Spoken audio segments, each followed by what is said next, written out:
Hello दोस्तों, आप सभी लोगों का स्वागत है हमारे यूट्यूब चैनल पर। आज हम लोग पढ़ेंगे कक्षा 8 प्रज्ञा हिंदी यूपी बोर्ड का पाठ 2 जिसका नाम है काकी। इस वीडियो में प्रश्न उत्तर को देखेंगे। इसमें दिया है कुछ करने को, जिसमें प्रश्न है मैं और मेरी माँ इस विषय पर संक्षेप में अपना अनुभव और विचार सुनाइए। तो इसमें आप लोग अपना अपना विचार लिख सकते हैं। आगे है विचार और कल्पना। इसमें पहला प्रश्न है पतंग इतनी ऊंचाई तक कैसे उड़ती है जबकि एक कागज का सादा पन्ना नहीं उड़ता? कारण स्पष्ट कीजिए। तो इसका उत्तर हो जाएगा पतंग अपने विशेष आकार और बनावट के कारण ऊंची उड़ती है, परंतु सादे कागज की आकृति पतंग के अनुरूप नहीं होती, इसलिए यह अधिक ऊंचाई तक नहीं उड़ता। पतंग के पास अपना विशेष आकार और बनावट होता है, इस कारण वो ऊंचा उड़ता है, परंतु कागज के पास पतंग के रूप की आकृति नहीं होती है, इसलिए वह अधिक ऊंचाई तक नहीं उड़ता। प्रश्न नंबर 2 है श्यामू लिखना नहीं जानता था, इसलिए वह पतंग पर अपनी काकी का नाम नहीं लिख पाया। आप बताएं, जो लोग लिखना नहीं जानते उनको किन कठिनाइयों का सामना करना पड़ता होगा? इसका उत्तर हो जाएगा जो लोग लिखना नहीं जानते वो उन्हें विवश होकर यह कार्य दूसरों से कराना पड़ता है। आगे प्रश्न नंबर 3 है आपका भी मन आकाश में उड़ने को होता होगा पतंग की तरह। यदि आप भी उड़ सकेंगे तो सबसे पहले किस स्थान पर जाना चाहेंगे और क्यों? तो इसका उत्तर आप लोग के मन में जो आए वो लिख सकते हैं। वैसे मेरा विचार है कि यदि हम भी पतंग की तरह उड़ सकते तो हम अक्षरधाम मंदिर यानी दिल्ली चले जाते, ताकि कुछ दिन सुकून की ज़िंदगी बिता पाते। प्रश्न नंबर 4 है पाठ में आपने पढ़ा कि श्यामू ने व्यवस्था में पिताजी की कोट के जेब से पैसे निकाल लिए थे। आपके विचार से ऐसा करना उचित था अथवा अनुचित? कारण भी बताएं। तो इसका उत्तर हो जाएगा श्यामू एक छोटा सा बालक था। वह अपने पिता से डरता भी था। अपनी स्वर्गवासिनी माँ के लिए अत्यधिक स्नेह ने उसे पिता की कोट के जेब से पैसे निकाल लेने को मजबूर किया। वह इतना नादान था कि उसे यह भी नहीं मालूम था कि उसकी माँ मर चुकी है और माँ तक पतंग नहीं जा सकती। उसे उचित अनुचित का ज्ञान नहीं था। वह एक निर्बोध बालक था, इसलिए पिता की जेब से पैसे निकाल लेना इस दृष्टिकोण से अनुचित नहीं कहा जा सकता। आगे है कहानी से। इसमें पहला प्रश्न है समूह ख से नामों को छाड़कर समूह क से संबंधित शब्दों के सम्मुख लिखिए। तो इसका उत्तर होगा समूह क में है श्यामू के पिता। तो समूह ख का शब्द लिखना है उसके नाम के सम्मुख। तो श्यामू के पिता कौन थे? विश्वेश्वर। श्यामू का साथी भोला। श्यामू के भैया जवाहिर।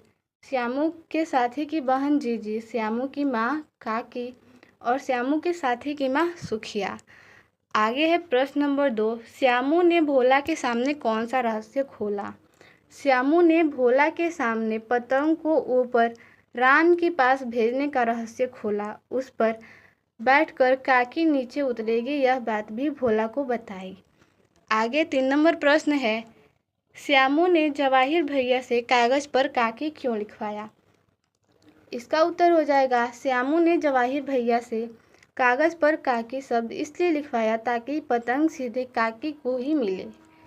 आगे प्रश्न नंबर 4 है उड़ती हुई पतंग को देखकर क्या सोचकर श्यामू का हृदय एकदम खिल उठा?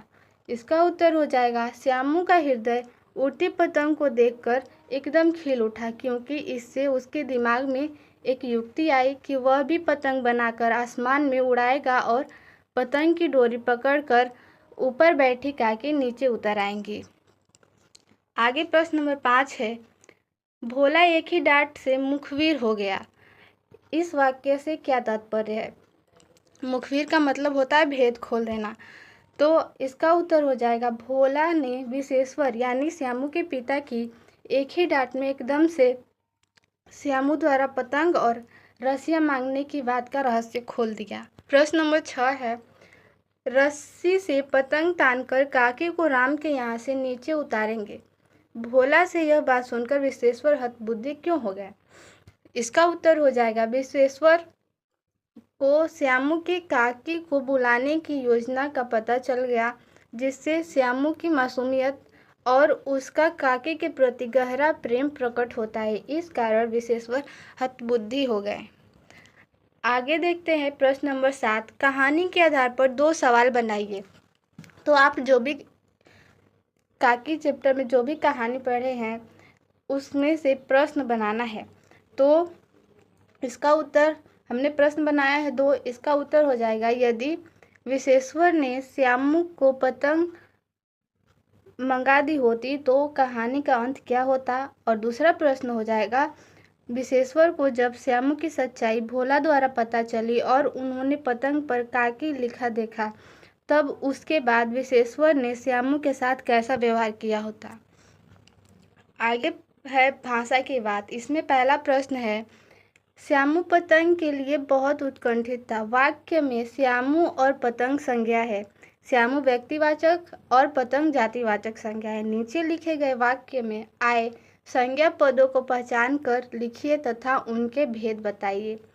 तो इसमें वाक्य है, एक जगह खूंटी पर विश्वेश्वर का कोट टंगा था। इसमें हम लोग को संज्ञा छांटना है। तो इसका उत्तर हो जाएगा, जगह जातिवाचक संज्ञा हो जाएगा, खूंटी जातिवाचक संज्ञा, विश्वेश्वर व्यक्तिवाचक संज्ञा और कोट जातिवाचक संज्ञा। आगे प्रश्न नंबर 2 है, जो बुद्धि वाला हो वाक्यांश के लिए एक शब्द है बुद्धिमान। इसी प्रकार नीचे लिखे गए वाक्यांशों के लिए एक एक शब्द लिखिए। इसमें क नंबर है, जिस पर विश्वास न किया जा सके उसको एक शब्द में बोलते हैं अविश्वसनीय। ख नंबर है, जिसका स्वर्गवास हो गया हो, इसका उत्तर यानी एक शब्द हो जाएगा स्वर्गीय। ग नंबर है, जो अपने मन को एकाग्र रखता हो उसे कहते हैं एकाग्रचित्त। वह स्थान जहाँ शव जलाए जाते हो शमशान। आगे है 3 नंबर प्रश्न, निम्नलिखित मुहावरों के अर्थ बताइए और अपने वाक्यों में उनका प्रयोग कीजिए। इसका उत्तर हो जाएगा, इसमें दिया है पहला मुहावरा कोहराम मचना। तो इस कोहराम मचना का अर्थ हो जाएगा बहुत शोर शराबा होना। तो इसका वाक्य में प्रयोग आप लोग अपने से भी कर सकते हैं। हमने लिखा है, वाक्य प्रयोग किया है, रेल दुर्घटना की खबर सुनकर रेल यात्रियों में कोहराम मच गया। आगे मुहावरा है हृदय का खिलना। इसका अर्थ होता है बहुत प्रसन्न होना। तो इसका वाक्य में प्रयोग हो जाएगा, परीक्षा में प्रथम श्रेणी में पास होने की खबर सुनकर दीपक का हृदय खिल उठा। आगे मुहावरा है चिंता का मारा होना, यानी इसका अर्थ हो जाएगा परेशानी में होना। इसका वाक्य में प्रयोग हो जाएगा, सामान खो जाने पर यात्री चिंता के मारे सो न सका। आगे है रहस्य खोलना। इसका अर्थ हो जाएगा भेद बता देना।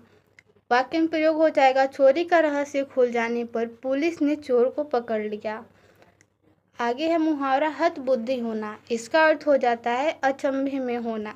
इसका वाक्य प्रयोग हो जाएगा, छोटे बच्चे ने लाल कपड़ा दिखाकर रेलगाड़ी रुकवा दी, दुर्घटना होते होते रह गई, सब यात्री हतबुद्धि हो गए। आगे है प्रश्न नंबर 4, समझदार शब्द में समझ संज्ञा है, उसमें दार प्रत्यय लगाकर विशेषण पद बना दिया गया है। संज्ञा शब्दों में दार, इक, इत, ई, इय, मान तथा वान आदि प्रत्ययों को लगाने से विशेषण शब्द बनता है। नीचे लिखे गए शब्दों में उचित प्रत्यय लगाकर विशेषण बनाइए।